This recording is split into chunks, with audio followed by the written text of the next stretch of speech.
Today I fucked up by leaving a cup on the counter, gory. This happened last night. It wasn't just any cup, of course. It was even a very clean cup, in a way. Last week I had my period, but it was 2 weeks late because of my job is very physical, hard on my body. So it struck unexpectedly and ruined some underwear I really like. Me? What do you expect in this subreddit? Me, being a genius, realized my underwear was white, so after rinsing it, decided to bleach it. Stuck the damaged portion at the bottom of a tall glass, poured in an appropriate amount of bleach, put it under the sink to do its thing. Fast forward a couple hours, it's evening and I realized I forgot about it. Ran to the bathroom, extracted my garment, rinse and hang dry, blah blah. Mission success, my lace panties are a delicate lovely white again. Ran back to the living room to greet my BF who just then returned home. That night, my BF is crawling into bed and kisses my ear. What were you using bleach for? Thought it was a mouthwash cup, so I rinsed my mouth with that. As a medic,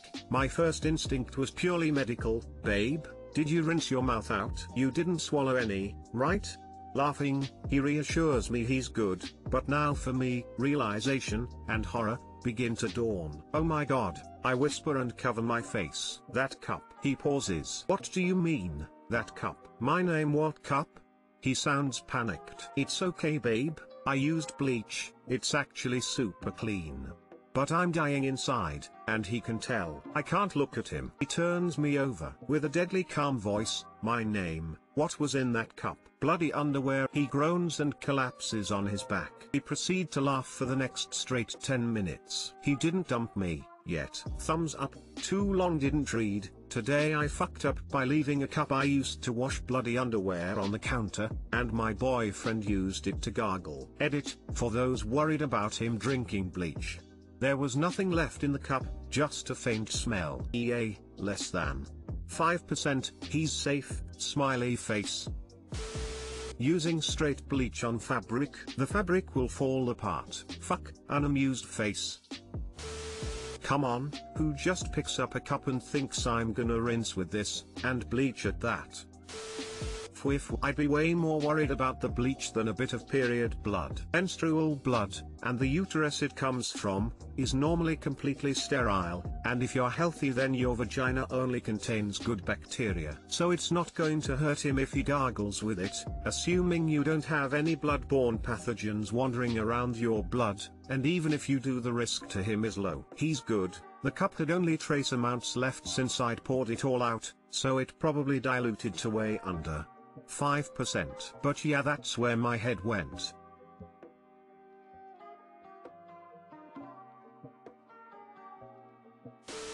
Just a recommendation, hydrogen peroxide used on the bloodstain before washing will completely remove it. Thanks. Didn't have any but I forgot about that trick. Sounds like a good solution, pun haha, for non-whites. In a month there will be a new Today I fucked up how op gave their boyfriend a new gross fetish. No.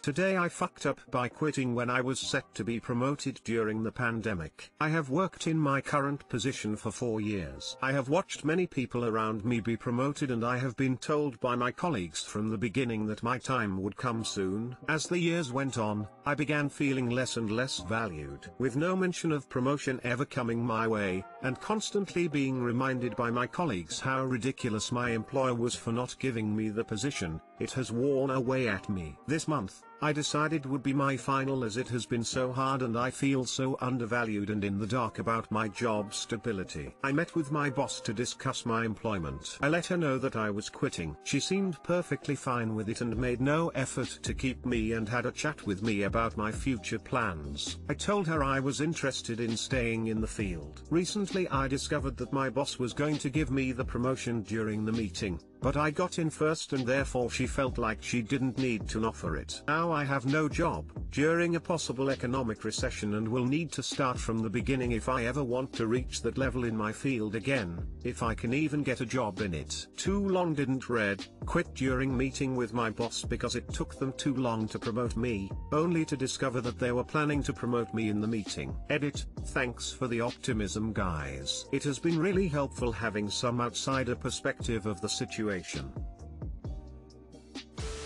If your company wanted to promote you in the first place, your boss would have told you that immediately after you spoke with her. Or, as it is always the case, would have asked you what they can do for you to keep you. Saying that they wanted to promote you after you left is nothing more but just trying to keep their image high. Anyone can say anything. Yes, working in one position for 4 years is a lot. You either grow within the same company or grow in another. I do not see any reason why you need to start from scratch unless you are going to do a completely different role.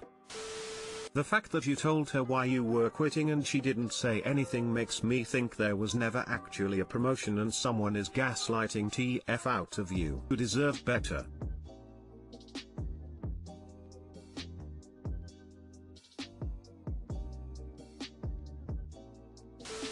Why can't you go talk to your boss and explain that you felt undervalued? Maybe she will take you back and give you the promotion. There is no harm in explaining this to her, and who knows what the outcome will be. I have considered this, but there are 2 reasons why I don't. I think the damage is done. Exactly how SPS says. He will now see me as not wanting to be there, and that is weighted heavily. Also, they have already started interviewing for my position. I just feel like such a fuck up. Let a bad week decide my future, particularly because I thought I had a backup plan that fell through. While I have come to terms with it, the uncertainty is weighing on me at the moment. They weren't ever going to promote you. This is a common tactic for companies to use to keep people invested in the job, constant promises of advancement and raises that never materialize. So after you went in and quit, the story became I called him in to promote him and he quit, so that suddenly the exchange reflects poorly on you, for being taken advantage of, instead of them, for actively lying to you through years of employment. Find a better company and use this learning experience to keep yourself from being taken advantage of in the future. They do not want the cost of recruitment. Just say you felt that the opportunities not coming meant that they were gently telling you to look afield. Given that isn't the case and they have a culture fit now, you are still a low-risk hire. Just clarified, be assertive and be very clear that you want to stay on the basis of the promotion resolving the only grievance you had. Objection may be, we don't want someone who can't share their feelings. Overcome objection, I felt ridiculous asking for a promotion when I wasn't sure if my colleagues would be keeping their jobs. Just my 2 cents, having been in management before. Recruiting is shit. Save me that ball ache and you're in. This is so considerate and such holistic advice. I really appreciate it. I will try to build my courage. Today I fucked up by telling a kid I was getting my cat neutered. This wasn't today, but when I was taking my cat in for his shots and neutering, I sat in the waiting room with my cat while my boyfriend went to talk to the vet. I was talking to a little boy, probably 6 or 7, who was sitting there waiting for his mom to come out with their cat. I let him pet my cat and told him he was a boy cat and his name is Tiberius. He told me he was there getting his cat fixed so that she wouldn't have any babies. I responded with, "Oh, we are here for the same thing." He paused for a second and said, "But I thought only girl cats could have babies." I panicked and stumbled over a sentence along the lines of, "Well, boy cats help to make babies." Thankfully his mom came out and the conversation ended. Too long didn't read. I accidentally backed myself into the birds and the bees talks with a completely random 6-year-old in a vet's waiting room. Good thinking on the fly, there. You gave a factually correct, non-evasive answer. That's what kids deserve. Your cat is named Tiberius. You're cool then.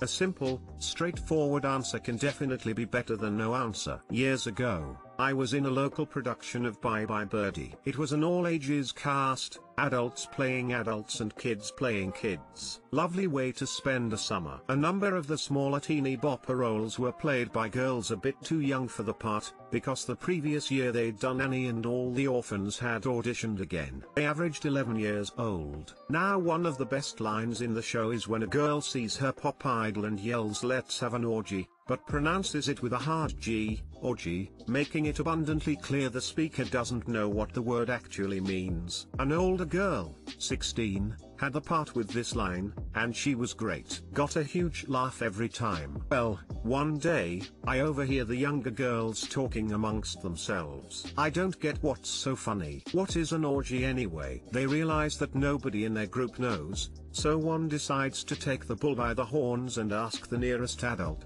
me. Miss Taslima, what's an orgy? Yeah. No way in hell was I having that conversation with a bunch of little girls I barely knew, so I said it's not something I'm comfortable discussing. You should ask your parents. They accepted my answer and that was that. Or so I thought. The next week, they were again hanging out near me, and I overheard the following. Girl 1, so did anybody find out what an orgy is? Girl 2, horrified, I googled it. You don't want to know. I should have just told them. I was walking my dog in his cone of protection after he had the surgery, and my neighbor kid, who loves my dog, roughly 3 years old, asked what happened. I said he had a surgery and was gonna make up something if he asked what kind of surgery or why he needed a cone, but his dad jumped in and asked he got neutered. And the kid didn't miss a beat before asking what does neutered mean, and I literally just laughed and said oh have fun with that and kept walking. I still don't know how I'd explain that whole situation without scarring the kid for life. Oh, that's so cute, smiley face. I wonder if he asked his mom on the way home how boy cats help make babies. It haunts me to this day.